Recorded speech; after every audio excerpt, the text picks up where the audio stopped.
afternoon. It is now 5 o'clock, so can I welcome everybody to the first meeting of the Manydown Overview Committee. My name is Paula Baker. I'm the chair of the committee. On either side are councillors on the committee. Stefan to my left is from Committee Services. Most important, Councillor Isaac is the portfolio holder, and Richard Bailey is here as a council officer to help and advise us. Fire alarms, we have no planned fire alarms this afternoon, so if the alarms go off, then we need to evacuate the building. Fire exits are at the side and at the end of this committee room. We go down the stairs and meet in the War Memorial Park. The meeting is being webcast, so bear that in mind. And as I was saying earlier, the webcast isn't working quite as well as it normally does because there is an update in progress. But hopefully it will serve as a record and enable anyone who wishes to watch the webcast to see who says what and what happens at this afternoon's meeting. And just the normal, please, if you could switch your mobile phone to off or to silent for the duration of the meeting, that would be greatly appreciated. Apologies for absence and substitutions. We have one substitution, Councillor Peach, not able to be here this afternoon, and I understand is going to be replaced by Councillor Mrs. Tucker, who's not here at the moment, but doubtless will be shortly. Can I ask if anyone has any declarations of interest? No? Okay, we have no urgent matters to consider this afternoon, but I seek your guidance on one small item, which is that although the minutes of the meeting of the Manydown Oscom in March have been to full council, we would normally confirm them at our meeting of this new overview committee. If you are content to so do, even though it's not on the agenda, can we confirm them as a true record of the meeting in March? Is that agreed? Thank you very much indeed. In which case then Councillor Keating. Oh, right, to elect vice chair for this municipal year. So Councillor Keating, you have a nomination to make? I nominate Councillor Tilbury. And is that seconded? Thank you. Are there any other nominations? Councillor Golding? I nominate Councillor Bean.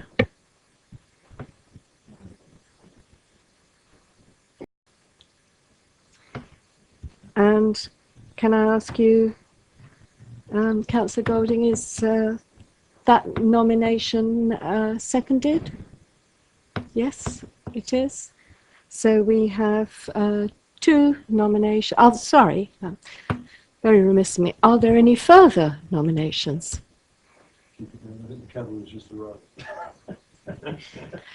It would be wrong of me not to check that there weren't any further nominations.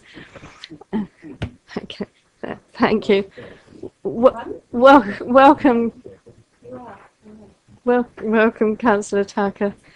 The 3400 was dropped down to forming level. I thought perhaps it was you lot. No, wasn't us. We are on item 4 on the agenda, which is electing a vice chair for the municipal year. There are two nominations, Councillor Tilbury and Councillor Miss Bean. So may I ask for a show of hands, please, for Councillor Tilbury? Yes, you should. Good form. That's 3. And for Councillor Miss Bean? 1, 2, 3, 4. I shall abstain. So thank you. So Councillor Miss Bean is the Vice Chair for the committee, and if you'd like to come and sit up here and bring your nameplate with you.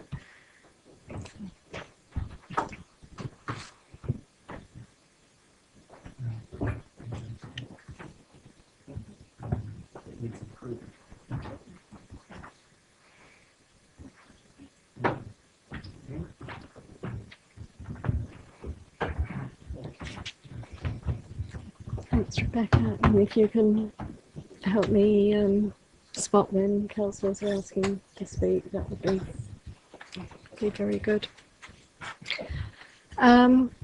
Then perhaps we, just before we move on to the project update, I believe the terms of reference for the committee are on the side, and perhaps people have picked them up, but to summarise, the purpose of the overview committees as a whole are, an essential part of local democracy set down in our constitution, to contribute to the development of council policies and hold the cabinet to account, and to review existing policies, consider proposals for new policies, and recommend new policies. And we're all encouraged to work in a constructive way so that we contribute to the delivery of efficient and effective services, but also be prepared to challenge and question decisions and make constructive criticisms. And specific, that's Article 6 of the Constitution, which deals with the overview and scrutiny committees as a whole, and the specific responsibilities of the Manydown Overview Committee are all strategic landowner matters, to review and scrutinise policy and financial issues of the Manydown Development Project, and provide comments to the Manydown Executive Committee on proposals and recommendations. And we will operate in a manner that ensures the landholding interests of the council are protected, i.e. that we ensure that future financial, economic, social and environmental value can be achieved. No small task. So, but that's the one we set ourselves, and I'm sure we will all do our best to work in a constructive and cooperative way, and help Councillor Isaac, the portfolio holder, in his tasks. Right, so Councillor Isaac, do you want to take us into the project update that we have? If that's okay on this occasion.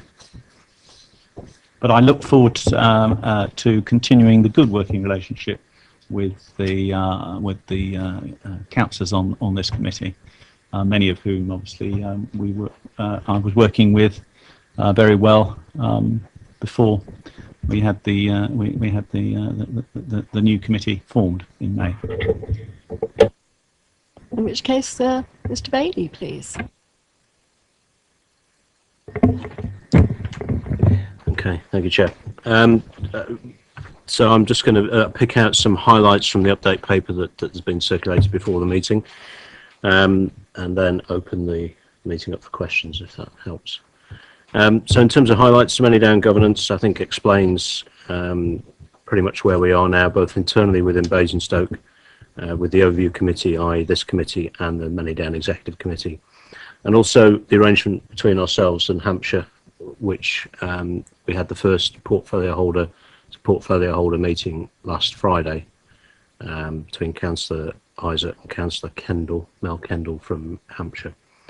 So that's now begun as well. The update on progress, a couple of things to highlight. Members will have received the copy of the submission from the Basingstoke landowner division to the revised pre-submission local plan, which consultation ended on the 13th of June, so that's been circulated. That's in line with the debate that was held at the Manydown Oscom on the 24th of March and subsequently approved by the Manydown Executive Committee on the 8th of April. We'll continue to work with the local planning authority on the progression of the local plan through the EIP as that happens. Draft vision, draft master plan remain as presented, with some changes in terms of typographical errors and erroneous keys and bits and pieces that were picked up by the Oscom last time round. And so those changes were made before they were submitted as draft vision and draft master plan. They'll remain as draft through this process until prior to the EIP. So we're able to then take account of any changes.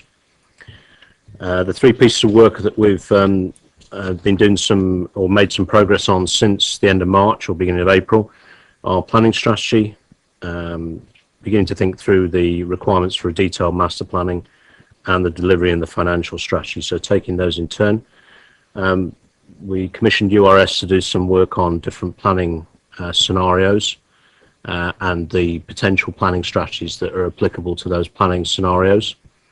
And we've received a draft report that we'll be able to expand in more detail and discuss in more detail at the next meeting at the end of November. Suffice to say that one of those scenarios, but it's not the only scenario, is the potential for a local plan to be delayed. So again, when we get to the end of November, we'll be talking about different options should that scenario, different planning strategy options should that scenario come to fruition. We've also been preparing to undertake a procurement of a team of people to actually prepare the detailed master planning work and thereafter the planning application work, and to take through the first phase of the Manydown development to planning application and planning approval. And so we're sort of doing quite a bit of work around the procurement of that together with Hampshire. And the third piece of work we've been undertaking in the last 2 or 3 months is looking at a series of delivery and financial options for the development, which range from either getting planning permission and selling the site or some parts of the site off to developers, through to potentially developing some or all of the site in conjunction with Hampshire as councils. In practice, the options are probably going to be various degrees of those options, various combination of those options. And again, that piece of work is due to report in the next month or so, and we should be ready to be able to discuss that in this committee at the end of November. The other thing to mention is around the local stakeholder work we've been doing in the last 2 or 3 months. So we've held an initial meeting with not just the parish councils, to be fair. Actually, we also had members of, or residents of, Wootton St Lawrence that came to that meeting. So it wasn't just purely with the parish council. So we had an initial discussion about the Manydown project in the context of their emerging neighbourhood plan. And we've got a meeting with initially the Oakley Parish Council this on Thursday. This was delayed due to a bereavement amongst one of the councillors, so we were planning to do that earlier, but hopefully we'll begin the process with Oakley that we've begun with Wootton St Lawrence later this week. And finally, just to mention that we're also been in discussion with representatives of Natural Basingstoke around a seed collection project group, and we held the first meeting of that project group last week, and that will be ongoing over the next couple of years, and look to collect any particular seeds that are either rare or unusual, and see how we can preserve those for future use.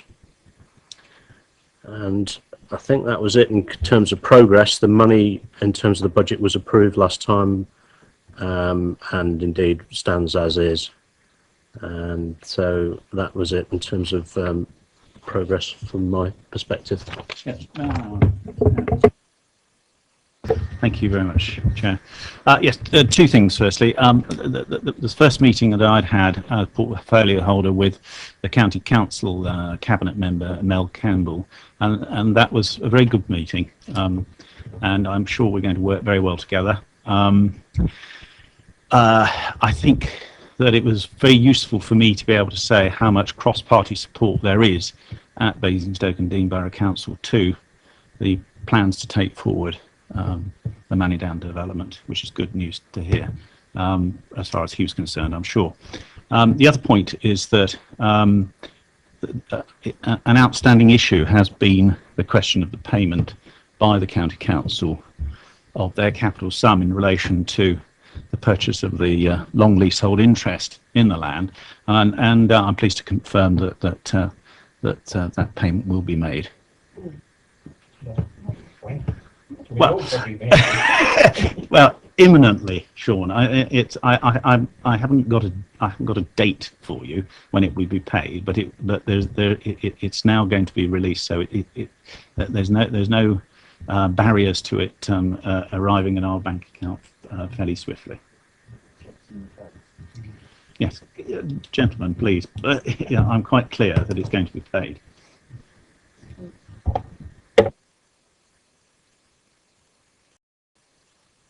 Thank you very much for that. Councillor Keating.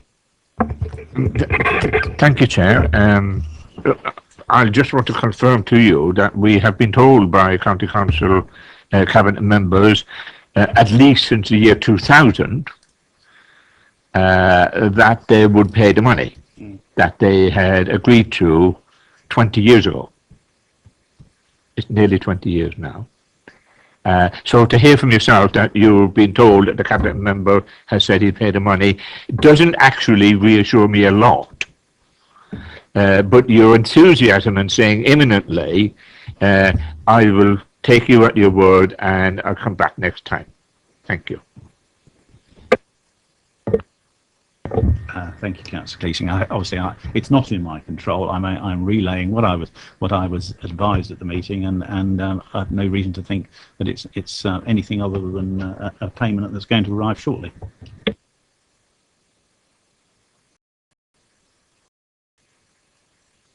Councillor Keating again. To go back to the principal matter of the report, if I may, Chair.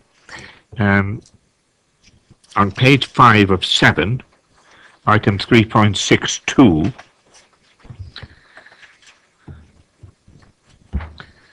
the second bullet point under that heading, 3.62, talks about the master plan. Basingstoke and Dean and Hampshire County Council landowners, one of whom hasn't paid, have agreed to jointly fund the appointment, etc., etc. And that's part of the agreement, that it's a joint arrangement. I understand that, and I don't have any difficulties with that. But the last sentence then says, Hampshire County Council will procure the consultants. Does that mean they will select the consultants as well as procure them? So it's critical, in my view, that we have at least an equal say in the selection of consultants when we're the one that put up all the money to buy the land, and I wouldn't wish us to be excluded to our detriment. Thank you. Can I just clarify that, Councillor Keating? The wording probably needs to be a bit broader to say that it would be a joint commission.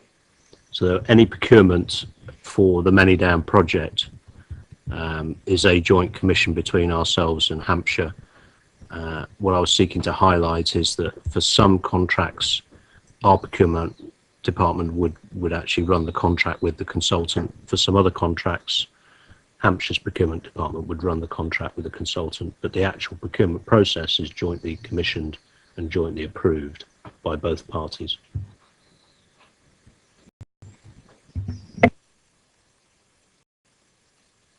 I don't know whether Richard could help me, really. I don't want to know the names, but in terms of the consultants who might undertake this master planning work, obviously we I think had confidence really in when we see obviously in the first section the continuing involvement with URS, and I'm happy with that. In regard to consultants who are going to be involved in the master planning, I mean, what will the process be for that? I mean, is it some form of beauty parade? Is it going to be a question of people submitting tenders, or can it be more specific than that even? Only insofar as I think I've been very pleased with some of the work that we've had done thus far, really, and I wouldn't want to see that lost in any way, but I don't want to go too far today. I just want to know a little bit about the process you might undertake. Yeah, the value of the project, the value of this particular, well, most elements as we're getting increasingly into the project is such that we have to go through a panel. And in this particular case, we have to go through the HCA panel. And they have been, in the last 2 months, they've been, well, longer than that, the last 6 months, they've been revising their panel. They've gone out to tender to revise that panel.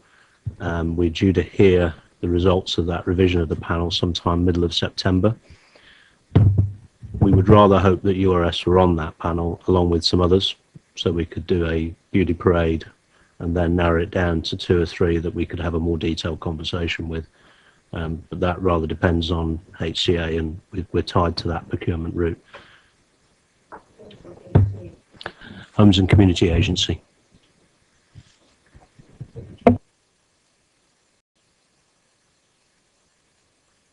Councillor Keating. Thank you, Chair. Can I ask that the wording of 6.3.62 second bullet point be amended? Yeah.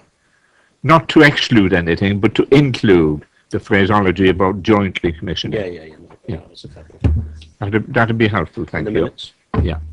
The second point, I've got 3. The second point I wanted to raise was in relation to the third bullet point at the bottom of that page, the delivery and the financial strategy item. Richard, in referring to the item, you effectively suggested there was a potential for using external partners, including developers. Now, we have lots of experience of developers in Basingstoke and Dean. And we have lots of experience of developers saying words to the effect, I'm sorry, we can't build social housing on this project because it's not viable financially. And if you then link that to the minutes of the last meeting, whereby I tried to get the actual policy of the council to have 40% social housing integrated into the arrangement, and to my utter dismay, that was voted down by the Tories on this committee, so that we couldn't actually say it was a policy of the council which we will implement in this project. Is the potential for developers to fail to deliver 40% social housing an integral part of what you're suggesting? Use developers. Could I suggest it might be useful, because this relates to the piece of work that Grimley are doing. It might be useful if you could give us some more about who they are and exactly what it is they're going to be doing. Okay, start with that, Chair. I'll provide the context, and then we'll answer Councillor Keating's point through that. So actually GVA Grimleys have already been commissioned jointly by ourselves and Hampshire. In this particular occasion, our procurement department have dealt with the procurement contract, but they were jointly commissioned and selected by ourselves. Their brief was to provide an analysis of a series of different delivery and financial options for Manydown, taking into account the legal agreement between ourselves and trustees.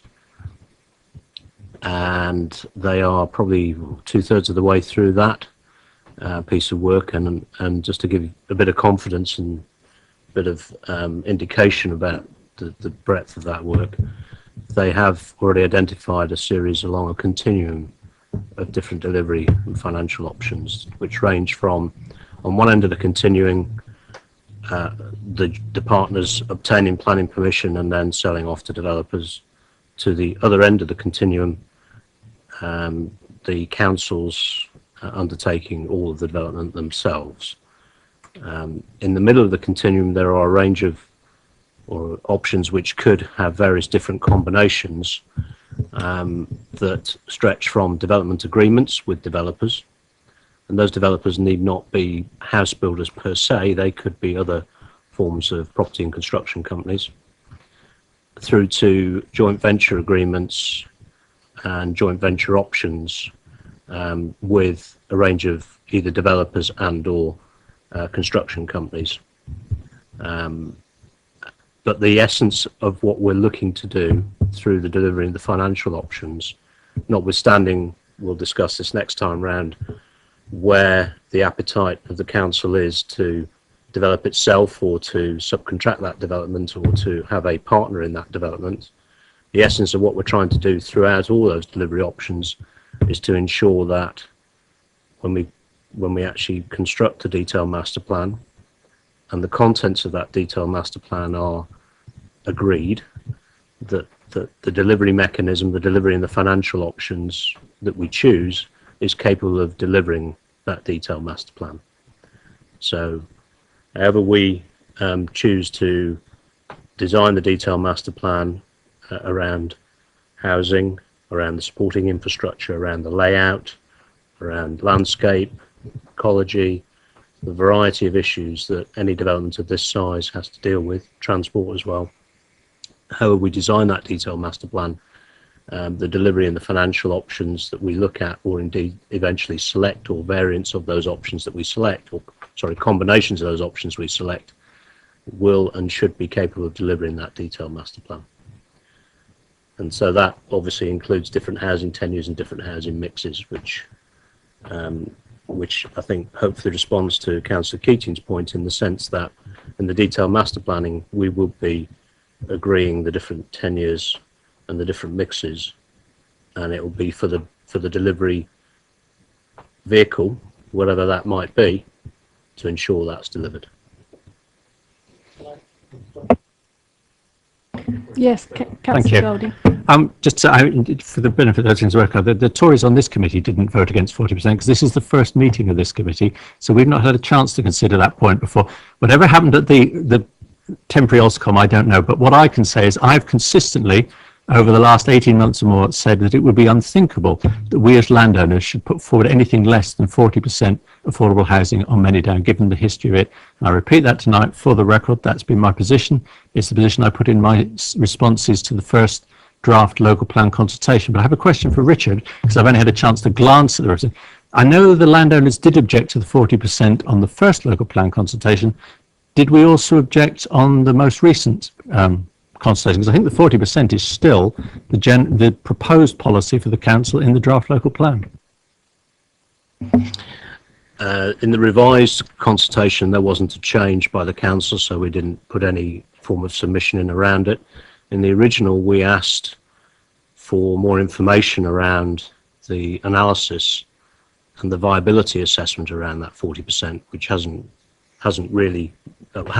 come to fruition yet, hasn't been put in the public domain yet. So in the original consultation back this time last year through to October, there wasn't enough information for us to come to a firm conclusion about the viability of 40% for the development, and that information still hasn't come into the public domain. So we asked for that information so that we could then take a judgment. So when that comes into the public domain, then obviously we can take a judgment about it, and we can then look at what that means for the development. As far as this development is concerned, I think the one thing that I have mentioned to the planning officers in Basingstoke, and I'll mention it again tonight, is that we technically have a lease over the development, a 999-year lease, and we purchased this land under section 226, 227 of the Town and Country Planning Act for development, for the better planning of the area. And we have concomitant with the lease that we signed a development agreement to develop on that land. And so therefore in this context we aren't necessarily the pure landowners. The landowners at the moment are the trustees or the Manydown Development Company, and we have a lease over that land. We have the option, were we to get planning permission, or when we get planning permission, to purchase the freehold of that land under the context of development agreement. So there is still some other stakeholder interest in this particular debate.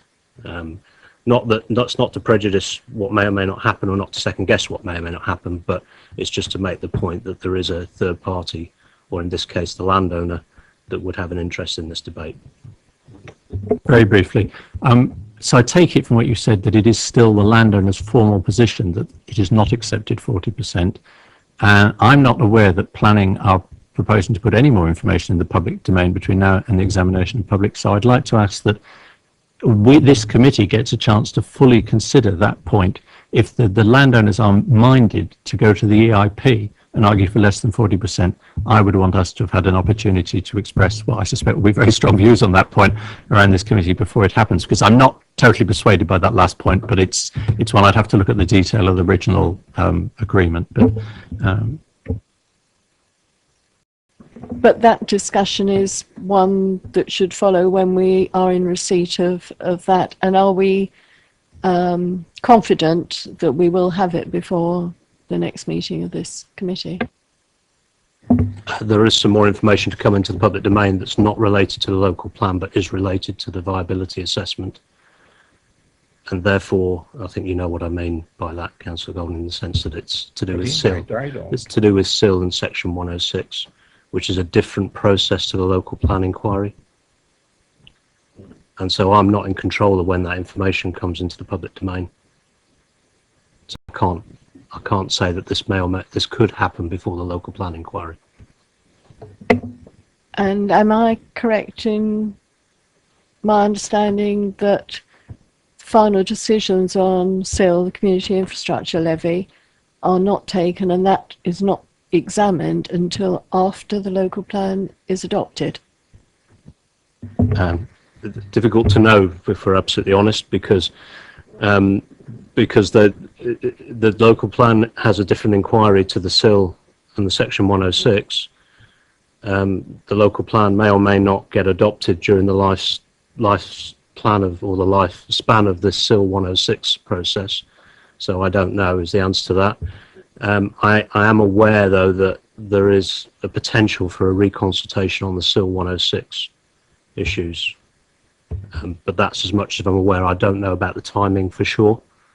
And that's, yeah. John, did you want to come in on this as portfolio holder? Yes, really just to say that Richard and I are here in the capacity as representing the borough's interests as landowners, and therefore, although we fully acknowledge that it's council policy to be requiring 40% affordable housing, and the fact remains that we do have to be careful in relation to what we say at this point as landowners in terms of making sure that we have a viable project that we can take forward, because nobody would thank us if at the end of all this we find that we haven't got a viable project. I'm not expecting that to happen, but we still we still have to be careful and take these things step at a time. I'm conscious of the fact that Councillor Keating said he had 3 issues, and I think he's raised 2 of them. I've raised 1.5 so far. so far, and I have 2 other indications who want to speak.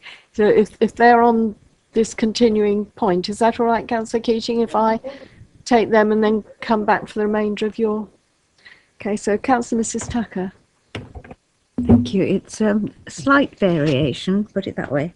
With regard to the delivery and financial strategy, the one thing that concerns me about the whole development is that we want to be sure that what is actually finally built is actually what we want, not that we have sold on there's somebody then changes the builder or whatever, and you finish up with a different design.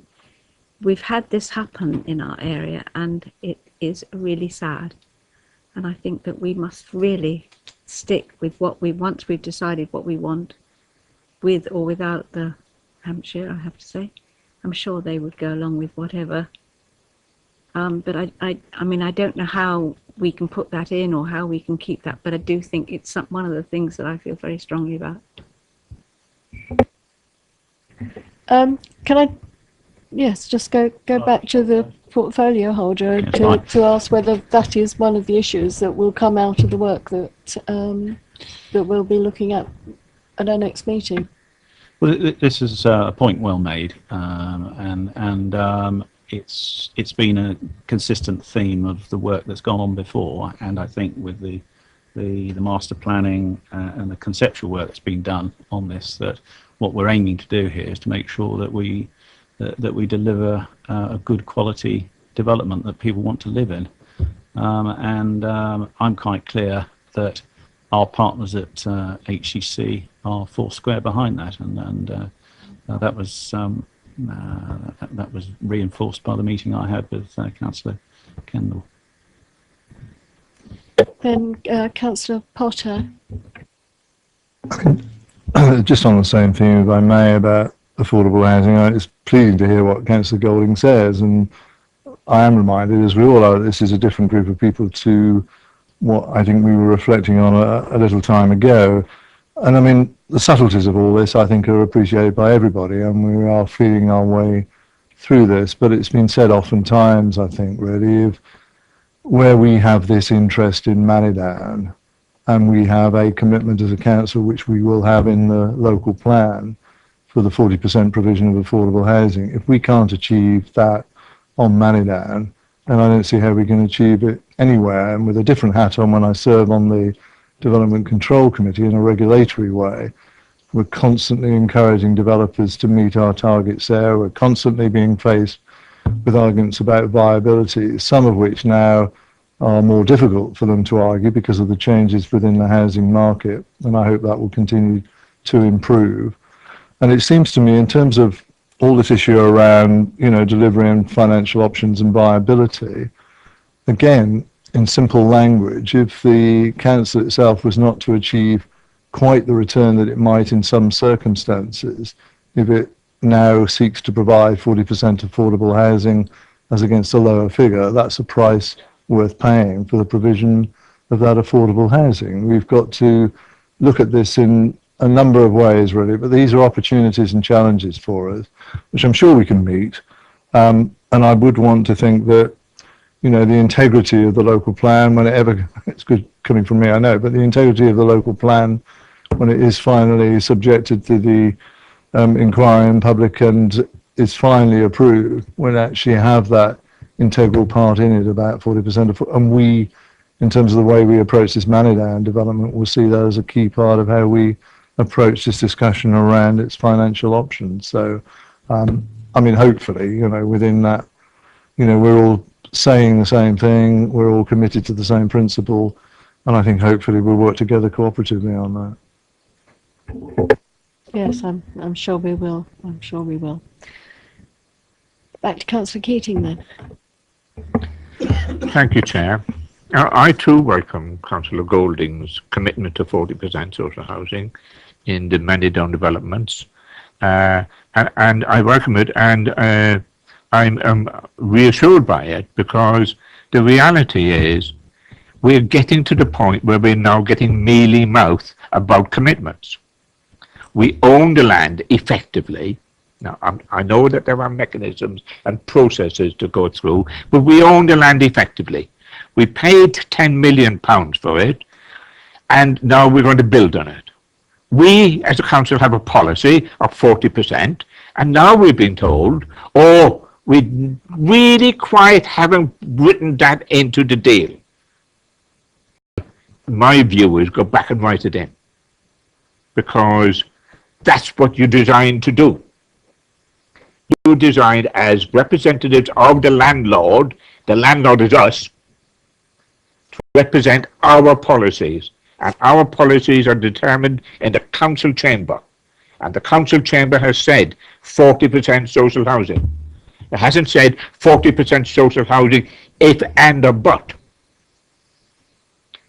And that really then causes me some concern, because if I can't be reassured about the policy that we do have, my God, what form of mealy mouth arrangement are we going to have with other issues? So I would like to ask, first of all, can I see what has been commissioned? What's been asked in this commissioning with Grinley? And what arrangements have been made about it? Because it seems to me that things are going ahead now on a basis that are undermining the policy of this council, and I find that worrying. So I'll leave it there in terms of the second of my three items, Chair. But I do have that request for information about the commissioning. Thank you. Mr. Bailey. Just briefly, it's important to, sorry, apologies. It's important to recognise that what we've commissioned, and I'm quite happy to share that with councillors, what we commissioned with GVA is a series of delivery and financial options. Yeah. That is not, we haven't asked them to look at the affordable housing issue in detail.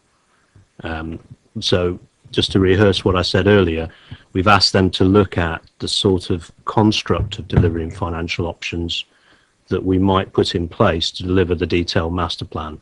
Sure. The issue around affordable housing is part of a detailed master plan discussion and a planning application discussion. It's not, and therefore would need to be delivered under those delivery and financial options. So when we come back in November around the GVA work, the GVA work has not been specifically commissioned to look at purely affordable housing. It's been commissioned to look at delivery and financial framework options. I just wanted to make sure everyone was fully aware of that. If I might, Chair, I totally accept that, but I also know that if you're asking people to put forward projects and delivery proposals on how they might be, if you don't tell them you're going to have 40% social housing in the first place, then they're going to invent processes which won't actually deliver it if they can get away with it. Could I just move on to my third point, if I may, Chair? My third point is in relation. Okay, then. Yeah, I'd just like to reassure Councillor Keating that there's no intention to row back against the idea of 40% affordable housing. No, we're not. And so, but please understand, we're the ones who charge with the responsibility of delivering this. We all want to deliver this. We just don't. We don't want to leave room for anything that might trip us up. This is and delay this, because fundamentally this is a very large project we're talking about with huge upfront capital costs, and so I think you've recognised that we've been very methodical about this, but let me reassure you that there is no intention for us to do anything to reduce the amount of affordable housing on the site, and why would we when it's the council's policy? I think that's very helpful. Thank you. Thank you, Chair. I would just be much more satisfied if it was told to everybody who was ever in the room with us dealing with Manydown, by the way, don't forget we have a 40% social housing policy, and make sure you deliver it, and don't stop us delivering it. Moving on to my third point, if I may. The point is in relation to paragraph 3.63 on page 6 of 7. And I welcome the statement in that paragraph which says stakeholders have consultation started with stakeholders. And that's welcome, because consultation with stakeholders is a key ingredient of what we as a council wish to have. But I'm slightly disappointed. Right? How could I understate that? I'm slightly disappointed that those other organizations which are at least equal in value and organisation to the two parish councils mentioned, have not at all been consulted. Let me, for example, just for example, I happen to be the chair of a neighbourhood partnership in the urban area of Basingstoke called Buckskin and Southam together. As chair of that partnership, I wrote to all the council officers, the senior council officers, should I say, saying, by the way, we're existing, we're the equivalent of an urban parish council, make sure you consult us. Can I just identify to you that we haven't been consulted? And we would like to be consulted. Thank you. That's all I want to say about that, Chair. And we'd be happy to rectify that. A slight procedural point, I didn't actually get your letter, but that's probably because it went to the other side, obviously. Yeah. But we're happy to rectify that as ourselves in Hampshire, speak on behalf of Hampshire there. The reason that we spoke to Wootton St Lawrence and we're speaking to Oakley in the first instance is because they have that neighbourhood planning vehicle. So do we. Well, that's exactly the point I wanted to speak to you guys about, and indeed Winklebury, and in the fullness of time Kempshott. Yeah. We would like to be able to engage over something similar, and I've spoken to council officers in Basingstoke about creating something that's similar in terms of a vehicle where we could have a proper discussion and consultation. But in the short term, because I'm sure we've all got the wit to be able to develop that sort of vehicle, we're more than happy to come and speak to you. Thank you. Yeah, I think to add to that, there's a case at this point to be looking to put together a list of those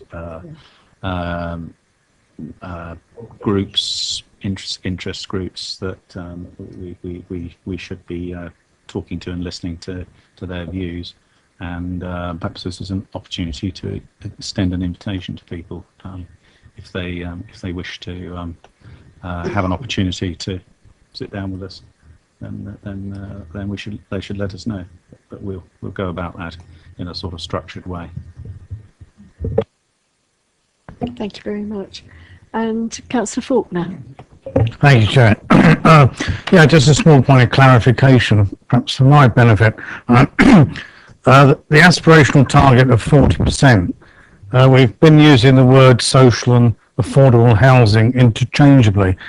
Are they the same thing, or is there a difference between social and affordable housing in this case?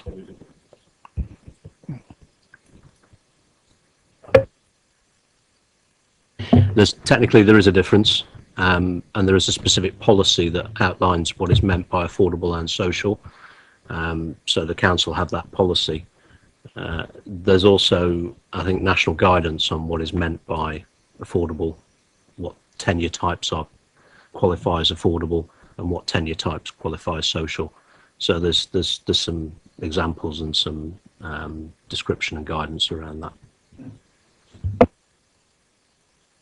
But we're just saying we have a 40% aspirational target, and there may be some sort of mix within that definition as you just mentioned.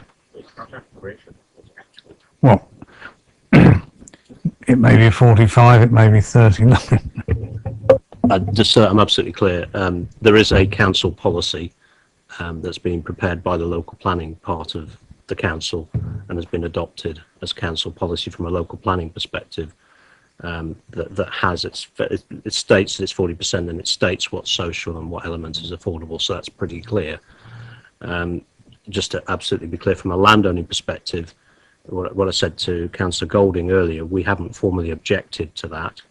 We said in the response to the first consultation that we needed to see more evidence about the viability of the 40% and the construct of, or the mix of that 40%. So the landowners haven't objected to the 40%, but once we get that viability assessment in, then we can have a considered view about the level of 40%, which Councillor Isaac has reinforced today, and within that, I think more importantly within that 40%, how the mix works. Thank you. Councillor Faulkner, would you like the officers to send you a link to the specific policy in the local plan? That would be very good, thank you, yes.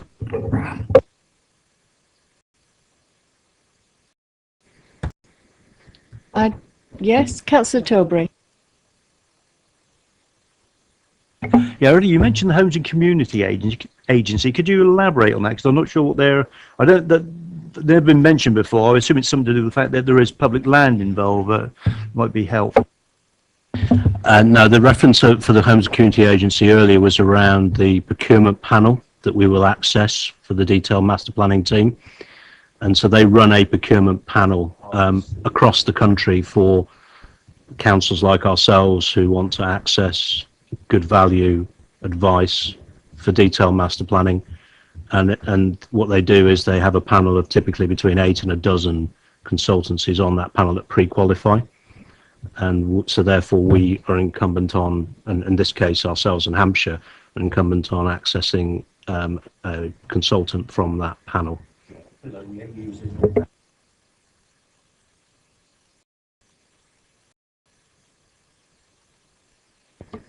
I see no other hands up, but just before we close the meeting, could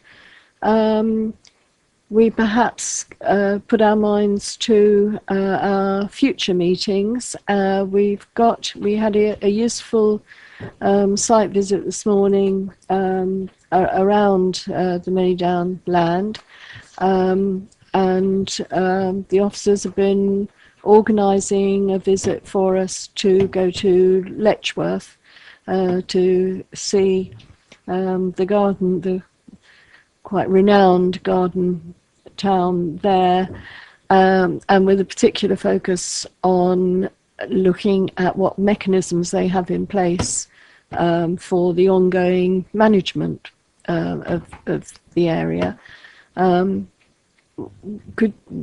I was wondering if Richard could just talk to us for a bit about the timing of our future meetings.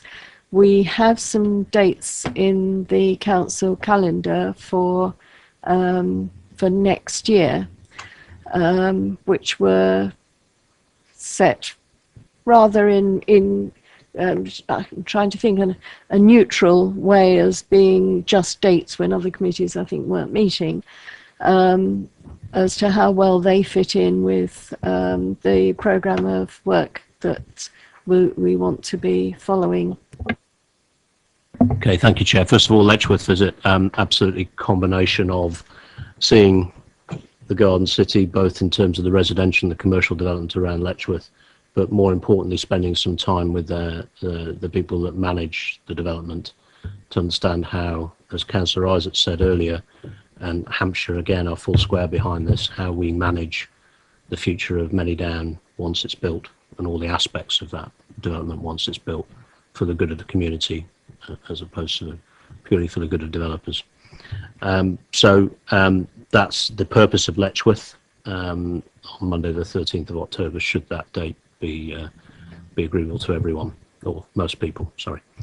In relation to the future meetings, we have a meeting on the 27th of November of the Overview Committee, and hopefully members have got that in their diaries.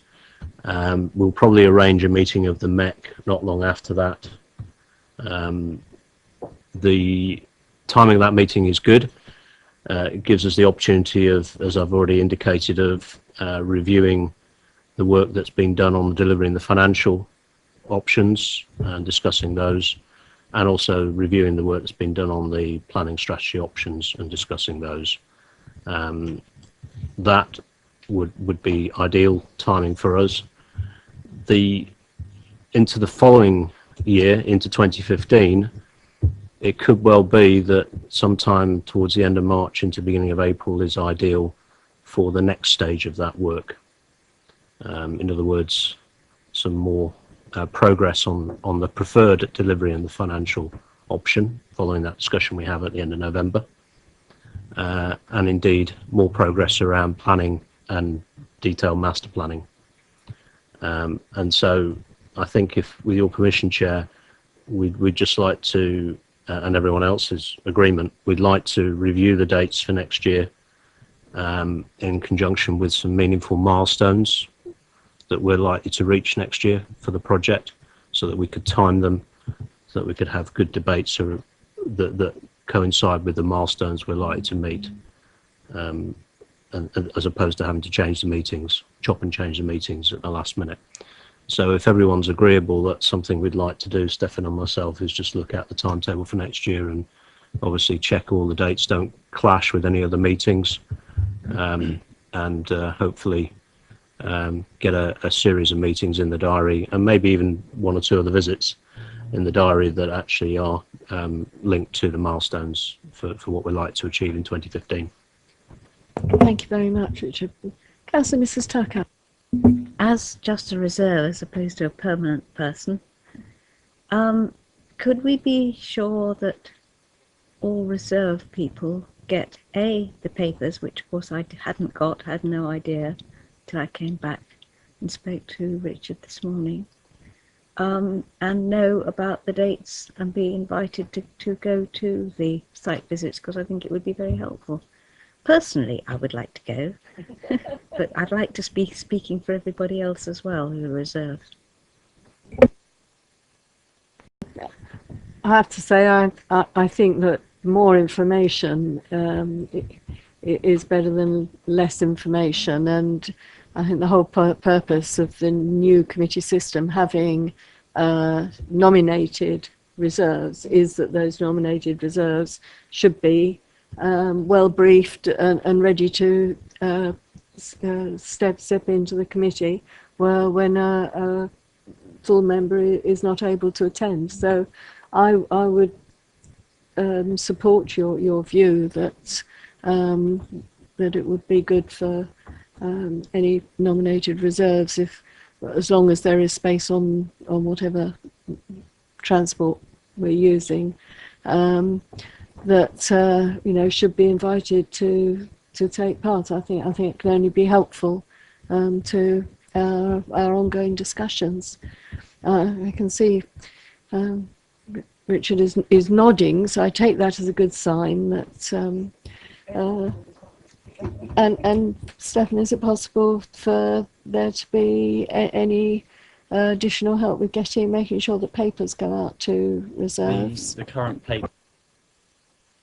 Yes, the current papers are. We don't have a written policy, but it's if someone's resigning, it will be the responsibility of the person resigning to then disseminate those papers and that information and brief the reserve, because, for example, the EPH agenda is 130 pages. If we print 14 copies for the reserves for that committee, it's about 4 books worth of paper. So unless we want to send it up and get some agreement, it's as it stands, it's too much paperwork, really. I'm wondering if, presumably, we're still operating the system that there's an additional printed copy for each group room. There are, yeah, and there's 2 for the Conservative group room. Well, I'm wondering then if we could ask if we could enlist the help then of the group officers, to the group assistants, to alert the reserves that there is a copy there, and to be ready to send it out if it's known that the full member is not going to be attending. I have actually asked for copies of committees that I'm interested in to always have hard copies, because it's much easier for me to read. And obviously, if you are a reserve, you want that regularly. And this is the first time we've had this meeting, of course, and I haven't had it. So normally I would, if the system had worked the same way as it has done on every other committee, I would have already have received this. I think you need to have them in advance. You don't need to have to come trundling all in here to a group room if you're just being told the day before that you're wanted. You've got to have time to read it. It doesn't make sense to me, I'm afraid. Is it possible then to note that Councillor Mrs. Tucker would like a printed copy on this distribution list? Good. Welcome. Councillor Keating. Two things. One is a question I forgot last time round when Rich was speaking, so I'll come back to that if I may. On the question of dates, I don't have any difficulty with what's been suggested. But I do think that, especially Richard, would need to be aware that there are key dates in the 2015 calendar and thereafter, I hasten to add, each year, which are local elections. Now, in addition to the date of the local election, there was a period of purdah, i.e. no decision making during the 3 weeks immediately prior to the election. And I would encourage you to seek to operate on the basis of never trying to go beyond that election date for any particular reason. First of all, it might be misunderstood. But secondly, the people that would be receiving the report and deciding thereafter would be new, yet again new. You know, so but just that's one principal point which I believe we should all always recognise. You know, the other point, if I may, Chair, it was a question. Was Richard referred in his previous presentation in relation to the potential for the local plan to be delayed. Was I right in interpreting what he said? I think those were the words that he used. Just so we're absolutely clear, that's not an assessment or our assessment as a landowner on the potential for the local plan to actually be delayed. It's our strategy, and when we're building up a strategy, we have to look at different scenarios. And so we're not making any particular assessment for that. We are just, as a developer, making sure that we are covering different scenarios. And in doing that, we're obviously making sure that we're doing the responsible thing as a developer, and therefore we're doing the responsible thing for the residents of Hampshire and Basingstoke in acting in the landowning interests. So there's no assessment in the use of those words from a local planning authority perspective, but there is an intention to look at different scenarios from a development or a landowning perspective. So just taking that thought further forward, is that normal, as it were, behaviour for a would-be developer to take into account wherever they might be in the country? Yeah, any developer anywhere in the country, whatever type of development, whether it be housing or other forms of built development, would look at those scenarios. It's a traditional business practice, and it clearly has a direct linkage into viability, long-term viability. That's helpful. Thank you. Thank you very much. Are there any other points? Can I if not, could I thank the officers for having sent us links or documents on Friday and this morning, which will give us some excellent background reading for our future work, and perhaps someone could forward those to. Right, some background information that was sent out by the officers to the committee members. Can we forward those to Marilyn? Because and which some of us who were on the previous overview and scrutiny committee or on the previous member advisory panel will have seen before and will be familiar, but I appreciate it's not familiar to everyone. So that will give us a really good background and for the future discussions that we're going to be having. If there is nothing else, I thank you all for what I think is going to be a good and cooperative and constructive group working forward, and we're going to have something to really get our teeth into when we meet in November. Which, we would never dream of, each other maybe occasionally, but the officers never, no. Thank you all very much indeed. 6:05, closed the meeting.